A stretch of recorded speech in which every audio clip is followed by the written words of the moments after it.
may natutulog dati dyan. Sumasakay sa balsa. Yan dapat ang tinutulungan eh. Oh. Yung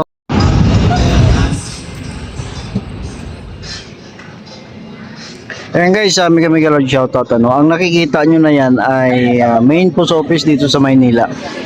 So malapit lang kasi yan dito sa Pasig River Esplanade. Yan o.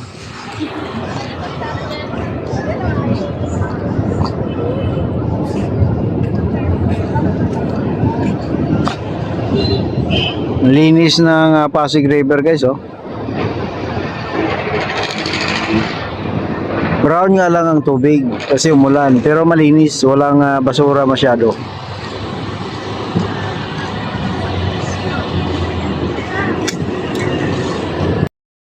At syempre ito naman ang Jones Bridge.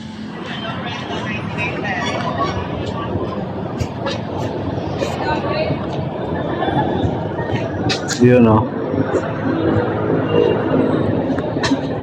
So napakatagal na rin ang tulay na ito. May nakita pa akong tubo na putol dyan oh.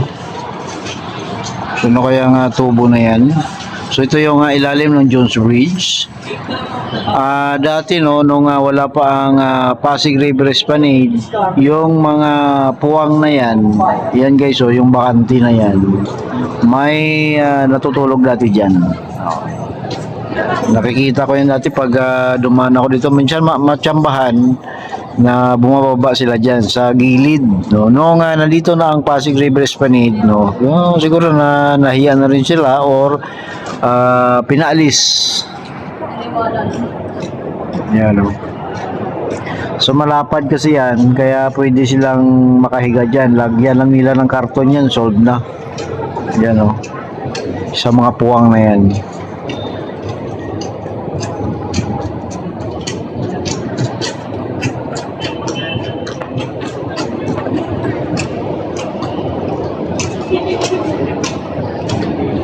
So para saan kaya ang tubo na yan ano? May mga pipe support siya. Kung hindi ako nagkamali, yan ay daluyan siguro sana ng tubig no, na hindi natuloy. Pero ang support yan nandito na. So ibig sabihin either pinutol na lang siguro. Halos. Yan o, kabilaan pala yan o. So naalala ko tuloy ang aking trabaho no, yung mga pipe support. Kung hindi ako nagkamali, ano yan, carbon steel, ano? Hindi siya welded. May pipe sleeve, no, na tinatawag. Parang hinigpitan lang siya. I don't know, kasi malayo eh. Pero nung nakita akong tubo kasi, naalala ko ang aking trabaho. Yan po ang aking trabaho, guys.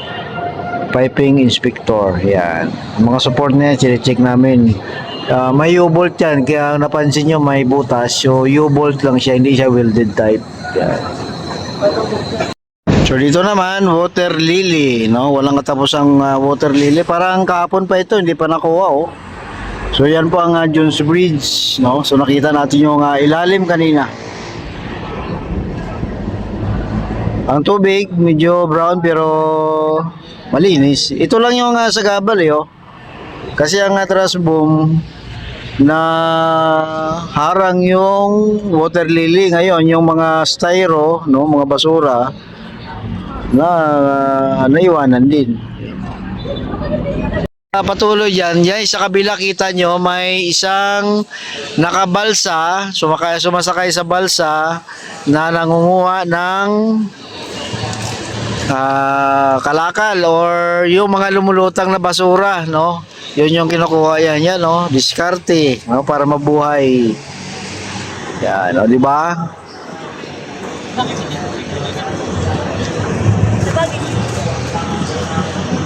Yan, diskarte lang, ano?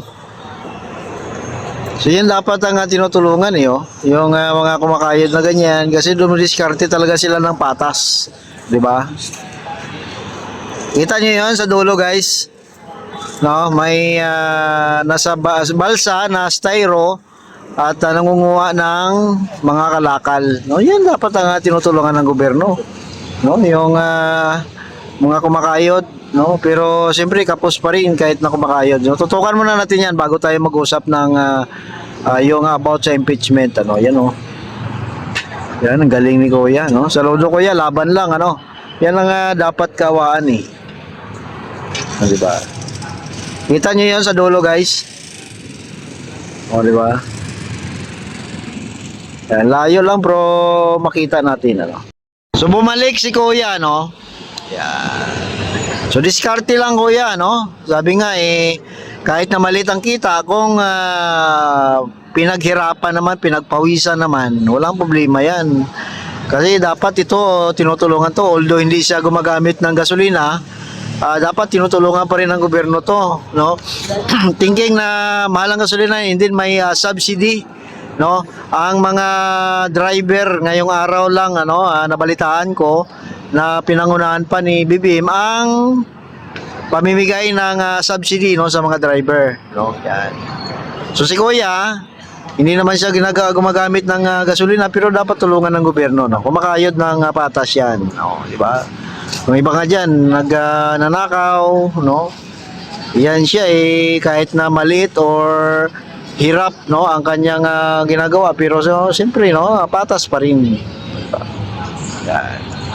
No, ang ganda ng sunset, tingnan nyo. Nag-reflect kasi siya sa Pasig, no, sa tubig, no, ng ilog Pasig. Tingnan nyo, ang ganda. Yan. Yan ang kagandahan dito, guys, ang sunset, no. Siyempre, ang background ay ang Binondo Intramuros Bridge. Ulan bigla, guys, tingnan nyo. So sayang yung sunset, nire-record natin So kanina pa yung ulan, ano, kanina kasi nandun ako sa Quiapo, umulan din. So hanggang ngayon, ano,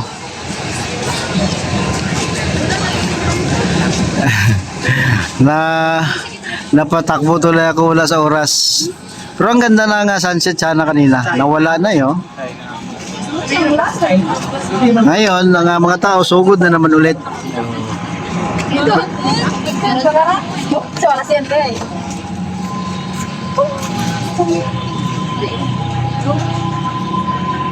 So yung mga tao nandito sa ilalim ng Jones Bridge, nakikita natin may parating na tugboat, So makikita natin yan dito. Tatagos yan sa kabila. Yan. Yun, parang tumutulo na yung aking bubong. Yun yun Yan, lumusot na siya.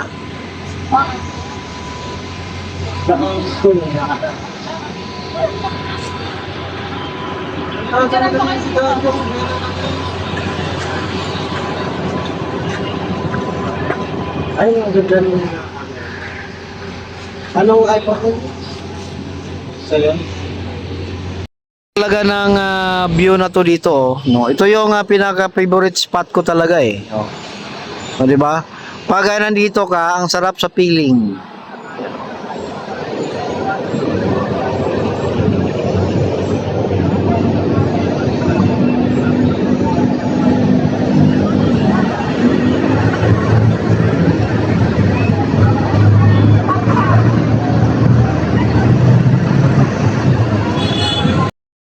So yan ang Pasig River Esplanade ngayon, guys. Medyo maulan, tingnan nyo ang ulap.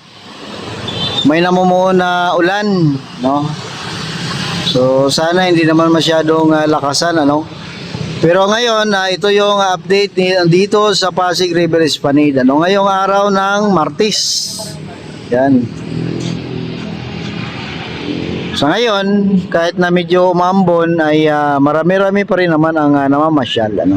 Nandito kasi tayo sa pinaka-view deck, pero sa ilalim nito ay marami pa ring namamasyal. Yan Yun, yung sa ilalim, ano. Panay lovers yung namamasyal dito. Bakit ako lang ang wala yata?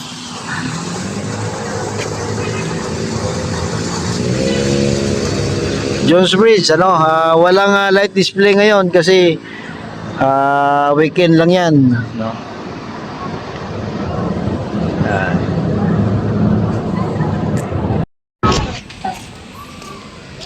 Yun, grabe. Dito, daming tao dito, guys. Maulan pa yan,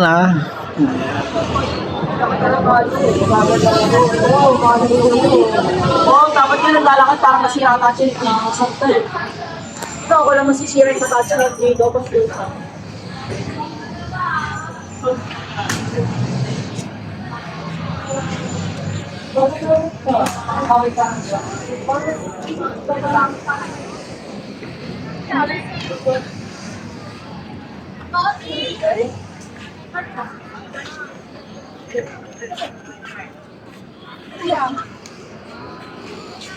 So Martes no na araw ito guys ang sitwasyon dito sa Pasig River Esplanade no. Diba? So pag weekend talaga no na blockbuster talaga to pag weekend. Pero pag ganitong araw, ganito lang siya. Pero kumunti nga to kasi umulan, pero kung nga hindi umulan, dagsa pa rin talaga ang tao. Kaso umulan lang talaga.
So yan guys ang update dito sa Pasig River Esplanade. Ano pag sa hindi pa nakapunta dito guys, ano dito lang yan sa Maynila, sa may Intramuros. Yan. Salamat guys.